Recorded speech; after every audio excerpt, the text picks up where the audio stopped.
What do you do about the shaping in these long, irregular Bach phrases in the inventions? I'm Hilda Ryan with your quick tip for piano teachers. Today I was working with a student on her first invention, the one in F major. This coming after having studied a number of minuets and a few of the little preludes. First of all, we talked about the motive. It's not a theme as it would be in the first movement of a sonata in the classical style. So we compare and contrast is a good way to learn.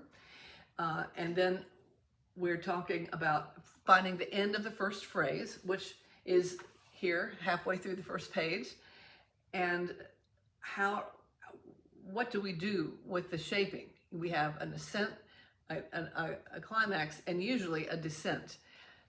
It's pretty typical for phrases. But here I find with the Bach pieces at this level and beyond, that is not often the case. Quite often he begins to move his harmonies a lot faster, right near a cadence, and then that forms the end of the phrase. And that is the case here. Opening, you really have 4 whole measures of F major, for example. But right here, right at the end of this phrase, you have 3 chords in 1 measure.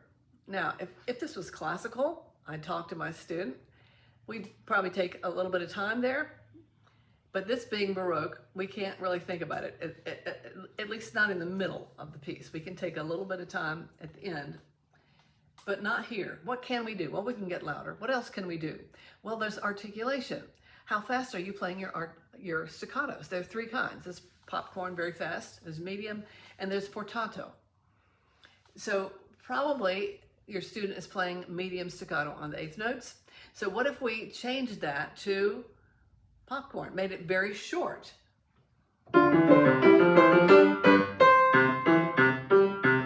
there was a touch of retard, but it wasn't out of place, and I didn't think about doing it, but it just kind of happens naturally. You know, that kind of thing. If you want to get real technical about it, okay, yeah, there's a little bit of easing, but it's not something that we plan on doing. The end of the piece finishes the same way, and I would do the same thing there, with the exception that you might be able to bend it just a hair more. Now there's one more thing that we talked about today at this first lesson after she came back with the notes in place, and that is the sequence that happens up here on the 2nd page. Sequence is a pattern of notes that occurs 3 times, at least 3 times in succession. And the starting note is lower and lower, or it's higher and higher. In this case, it's lower and lower. And so that often works with a diminuendo, with getting softer. And so there's a diminuendo editor has added. We reviewed that again, and she'd forgotten that Bach wrote no editorial marks in his music whatsoever. I just keep reviewing those things. We actually went back over the style periods and those sort of things, because what seems so solid at one point in lessons, some months later is faded.